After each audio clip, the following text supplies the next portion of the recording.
days after the Senate was rocked by a surprise leadership turnover, we're now starting to get answers on what will happen to talks on charter change, now that Senator Chiz Escudero is the new Senate President. For one, Escudero says he wants hearings on economic chacha to be put on hold for now while they decide which committee will handle it moving forward. The new Senate President also wants the House and the Senate to repair their strained relationship first. Ria Fernandez with tonight's big story. Though the regular session of Congress is now on break, Senate President Chiz Escudero is planning to meet with House Speaker Martin Romualdez to iron out priority bills that will be tackled by Congress once regular sessions resume in July.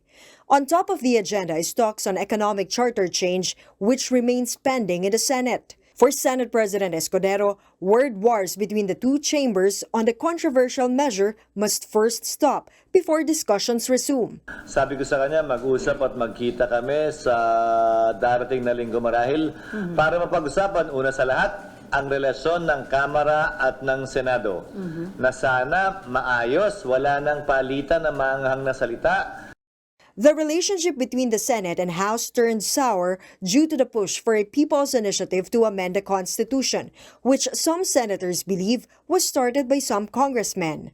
Lawmakers from the two chambers traded barbs over this. That's why Escudero wants to first repair this relationship between the two chambers before resuming talks on chacha, which he himself is known to be opposed to. In fact, Escudero says hearings on economic chacha may not move forward for now, as Senator Sonny Angara, the chairperson of the Subcommittee on Constitutional Amendments, has also resigned from the post. Gaya ng sabi ko, pansamantalang pagpapaliban namin yan para sa ayos kung sino ba talaga ang mamumuno niyan. This is a pending measure. So we have to decide one way or the other how to go about it. But my thrust right now, without consulting yet my colleagues in the Senate, would be to assign it to where it should be assigned. House Speaker Martin Romualdez says he has already accepted the fact that he and Escudero have opposing views when it comes to chacha. But Romualdez says he still looks forward to his upcoming meeting with the new Senate President. Well, tingnan natin kasi hindi kami pa nag-uusap, hindi kami pa nag-meeting.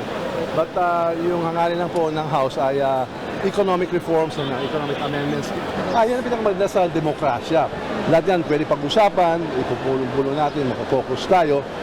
Aside from chacha, Romualdez and Escudero will also discuss other priority measures of President Marcos. Escudero notes, though, that the Senate will remain independent under his leadership and will not simply serve as a rubber stamp of the administration. For News 5, Ria Fernandez, we are One News.